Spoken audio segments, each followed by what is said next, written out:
could I possibly stay at your house today? My father, who was supposed to be living with my sister-in-law while my brother was on a business trip abroad, showed up at our house looking thin and ragged. Dad, what happened? I yelled in surprise when I saw him. We invited my father into the house and listened to his story, and my husband and I were seething with anger. After deciding to take my father in, my husband called my sister-in-law. We're not going to ask any more questions. We've decided to take my father-in-law in, my husband informed her. To this, my sister-in-law replied, "That's a lifesaver. I'm all for it, but no returns allowed." She seemed to be overjoyed. However, a few months later, she would beg us, "Give me my father-in-law back. My name is Iris, and I'm 29 years old. I live with my husband, John, and I also have a brother named Edward. Edward recently married a woman named Linda. After our mother passed away a few years ago, my father, Edward, and his wife had been living together. Many people say that living together can be challenging, but I had heard that Edward was managing things well in his case. Although my father was not the type to be overly domineering, he was a kind man from a generation that dedicated oneself to work. My father never did any housework until my mother passed away, which had been a concern for us, but hearing that things were going smoothly eased my worries. However, Edward had to go on a long-term business trip abroad. Edward tried to refuse the business trip using his living arrangement with my father as a reason, but it was an important project, so he had no choice but to go. I initially thought Edward and Linda would go together since it was a long-term assignment. So John and I started discussing whether we should live with my father. Thankfully, John and my father had a good relationship, and John agreed to the idea. But to our surprise, Linda decided to stay and continue living with my father. I'd never heard of a daughter-in-law and father-in-law living together alone. However, this was the result of a discussion between Edward and Linda. Edward is also a very kind person and would never force Linda if she were reluctant. Since they both agreed, we decided to respect their decision. I told Linda, "If there's anything we can do to help, please let us know."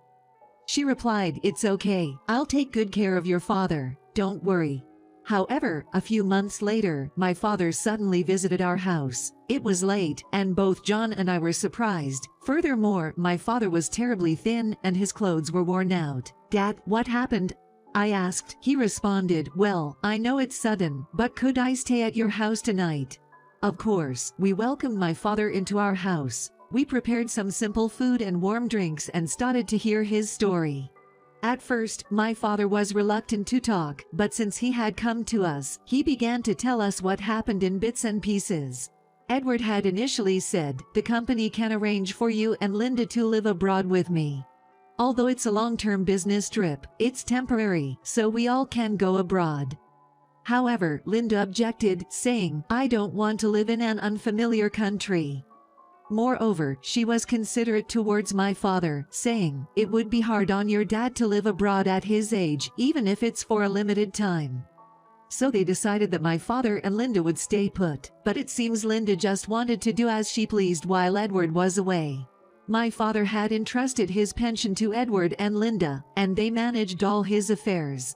Edward even increased the amount of money he was giving for living expenses so that Linda could take care of my father. But as soon as Edward left, Linda stopped doing everything, cooking, cleaning, you name it. She would prepare meals, but every day it was just store-bought sandwiches or rotisserie chicken. Linda was hardly at home every day. But at my age, eating only convenience store food and instant meals took a toll on my health. I wish I could cook, but I never had to before, and it wasn't easy for me. I once asked Linda, "I'm not asking for 3 meals a day, but could you at least cook dinner properly? I'm okay with leftovers for breakfast, and I can figure something out for lunch." I tried requesting that once. My father said with a sad expression. When my father made such a request, Linda laughed it off, saying, "You just ate, didn't you? LOL, are you losing your memory or something? LOL. She didn't take him seriously. Of course, my father wasn't senile. As Linda neglected the house, it gradually became a mess. It's natural the house would become messy even if it's just a woman and an elderly man living there. My father was doing his best to clean up every day. However, even when I try to tidy up Linda's things, she complains, saying, "You'll lose track of where everything is." It seems that my father couldn't bear it anymore and protested, saying, "It's completely different from when Edward was here. And even the promises are different. I'm not asking for everything to be perfect, but this is ridiculous." In response, Linda became furious, and she said, "Well then, why don't you leave? I've been putting up with it since we started living together. It was because Edward wanted to live together that I reluctantly agreed. It's not like I enjoy living with an old man who's not even related by blood. I'll tell Edward, you sexually harassed me, leave quickly." It seems she shouted at my father and chased him out. My father said, "It's not that I didn't want to be accused of sexual harassment. I think Edward would understand if I told him about it. But when I called Edward once for a different reason, he sounded really exhausted from being in an unfamiliar foreign country. At that time, Edward said, it might have been even worse if I had brought my parents here. Are you getting along well with Linda?" I didn't want to add to Edward's worries in that situation. I thought we could talk about it when he came back, but when Linda told me to leave, I reached my limit and left. He also mentioned that it was more a feeling of resignation than reaching the limit of his patience. I can't forgive that. Besides, that place is your house, right? Dad, that's ridiculous. You should definitely tell Edward about this. I yelled in anger. Then my father tried to calm me down, saying, "Iris, calm down. I don't want to burden Edward with unnecessary worries. As I said earlier, I've been a man dedicated to my work. I don't want to interfere with Edward's work. Please leave me alone until his business trip is over."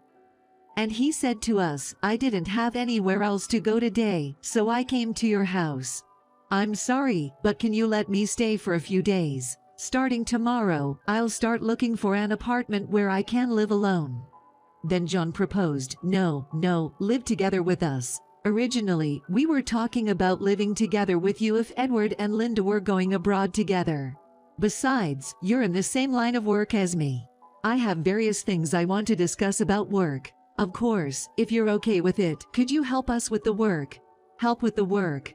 I was surprised to see my father's face light up when he heard John's words. I had thought that my father would live a leisurely life after retirement, but it turned out that he actually wanted to work. "Well then, if you don't mind, can I take you upon your offer?" My father agreed to live with us. And that's how we ended up living together with my father. However, it would be strange to start living with my father without telling Linda. John called Linda. "Linda, I won't ask for all the details anymore. We've decided to take in my father-in-law here," he told Linda. Then Linda exclaimed, "Thank goodness. I didn't like having an old man not blood-related in the house. I'm totally in favor of it. But there's no returning him, okay?" She was overjoyed. I couldn't contain my frustration hearing that from John. But John said to me, "I understand how you feel, but let's be patient and respect your father's wishes." 2 months later, I received a call from Linda. She seemed excited about something. When I asked her what was going on, she said, "Hey, I thought John's company was a small, insignificant company, but it's being featured in famous magazines and it's a hot topic on the internet. Isn't that crazy? And it says the company's performance is rapidly improving." She was extremely excited. I thought she was being rude as usual, considering that she just called my husband's company small and insignificant. The phone call was about work. I asked John to talk. Linda kept repeating the same story to John when he took over the call. Calmly, John replied, "Oh, yeah, that's right. I'm grateful for that, but almost all of this is thanks to my father-in-law." Linda asked in confusion, Thanks to your father-in-law? What does that mean?"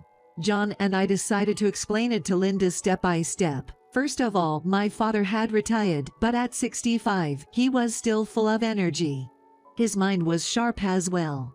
And my father used to be a master carpenter. John is the president of a construction company, although it's on the smaller side. To boost my father's morale and incorporate his opinions, we decided to have him help with the work. As soon as my father started assisting with the work, he quickly regained his skills from his active days. He demonstrated delicate techniques that couldn't be expressed with machines, and customers who saw and heard about his finished products started placing orders one after another. As a result, it became a hot topic, and requests for interviews started pouring in from various media outlets. I was busy at the reception desk in John's company, so it was quite challenging to handle, but I was very happy considering that my father's achievements were the reason behind it. Now we have an overwhelming amount of work coming in.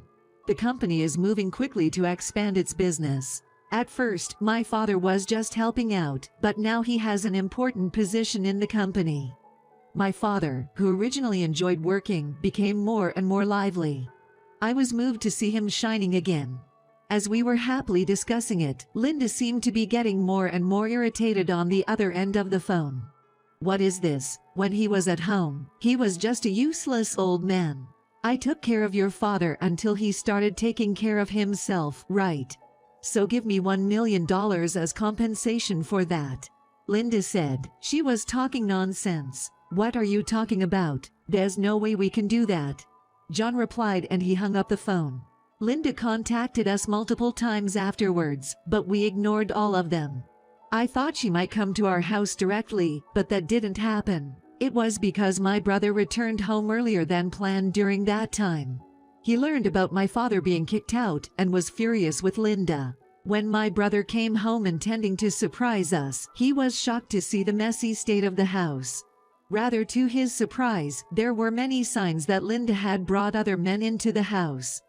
Linda also went pale when she saw my brother. As he listened to Linda's side of the story, she desperately tried to justify herself, and in the process, she asserted, "I was sexually harassed by your father." Half doubting the assertion, my brother came to our house. My father calmly played a recording for my brother, who was in an agitated state. It contained Linda's threats of when she said, "You sexually harassed me." When my father asked her to help with household chores, as well as her derogatory remarks about my father. We were also surprised because we didn't expect my father to have such a recording. I thought it might be necessary after Edward's return. It would be tough for Edward to be caught in the middle of conflicting stories between me and his wife. But I couldn't just admit to everything either. That's why I kept this recording as evidence, he explained calmly. I was deeply moved by my father, who always thinks of his children. With our testimonies added, Linda could no longer escape the truth. Afterwards, my brother investigated Linda and found out that she had used all the money he sent her and my father's money for her affairs. She confessed that she wanted to get rid of my father because she wanted to bring her lovers to the house. It goes without saying that my brother didn't forgive Linda, and they ended up getting divorced. After that, Linda's life took a downward spiral. She demanded my father's compensation, but there was no way we would accept it. Linda couldn't receive the compensation from my father, and she was divorced by my brother, who also demanded alimony. On top of that, some of her affairs turned out to involve married men, and their spouses also demanded compensation from her. She persistently contacted us and saying unbelievable things like, "Your father has talent for work, right? I'll start a company and hire your father, so return him to me." So I said, "Oh, Linda, didn't you say my father was non-refundable? So there's no way I'll return him. Goodbye," and hung up the phone. After that, Linda was kicked out of the house where my father had been living. The house has now been remodeled by my father and is being used as a combined residence and office. Linda was demanded a large amount of compensation, but since she had been playing around as a housewife all along, she couldn't find a daytime job anywhere. It seems that she is working 2 jobs, struggling and exhausted. I think I once saw her working at a supermarket cash register, but she looked so worn out that I'm not sure if it was Linda or not. But that doesn't really matter now. As for my brother, he's completely focused on work, saying that he's learned his lesson from this marriage.